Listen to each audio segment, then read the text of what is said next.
Mga boss, pinapanukala ngayon sa Senado na bawasan yung mga holiday kasi masyado na raw maraming holidays at nagiging less competitive na yung mga manggagawa sa bansa natin.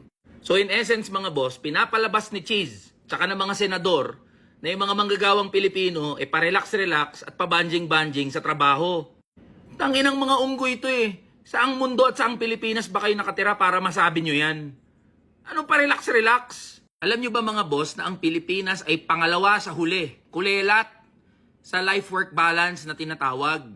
Ibig sabihin yan mga boss, yung mga Pilipino, puro trabaho na lang ang inaatupag. Wala nang oras makapag-relax, makapagpahinga, at enjoy yung oras para sa sarili. Sabi naman ng think tank na McKinsey, isa sa bawat 3 empleyado ang nakakaramdam ng burnout sa pagtatrabaho.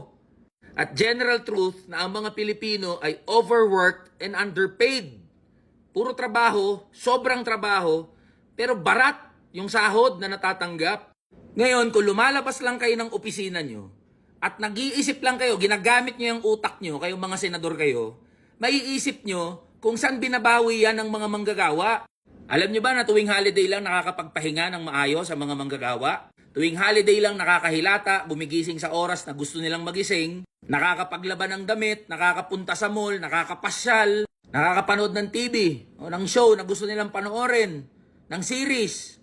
At kadalasan, ginagamit yan ng mga manggagawa para kumita ng extra, rumaraket, double pay. O bakit pagdidiskitahan nyo yan, yung mga holidays? Dyan na nga lang nakakapag-relax, dyan nakakabawi yung mga manggagawa. Bakit kayo mga senador kayo, ha? Nakaka-absent sa araw na gusto nyong umabsent. Hindi nga kayo on time magsipasok. Yung mga staff nyo, yung pumapasok ng maaga para magbukas ng mga opisina nyo at gawin yung mga trabaho. Tapos kayo, papasok na lang sa opisina kapag hapon na. Ang mas malala, nauuna pa kayong umuwi. Nakakapag-abroad pa nga kayo eh. Pinangangalandakan nyo sa buong Pilipinas na ang saya ng buhay nyo, ang sarap ng buhay nyo bilang mga public official.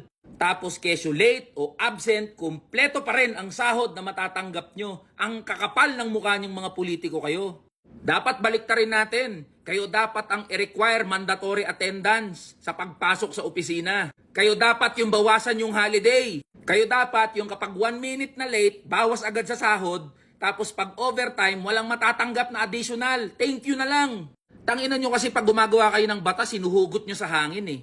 Ba't di kayo lumabas ng opisina nyo? Nasa Pasay kayo, ang daming manggagawa dyan, oh. Mag-interview lang kayo, tanungin nyo, makipamuhay kayo sa mga manggagawa para malaman yung pinagsasabi nyo. Hindi yung pagdidiskitahan nyo, pati holiday ng mga manggagawa. Tanginan nyo pala eh.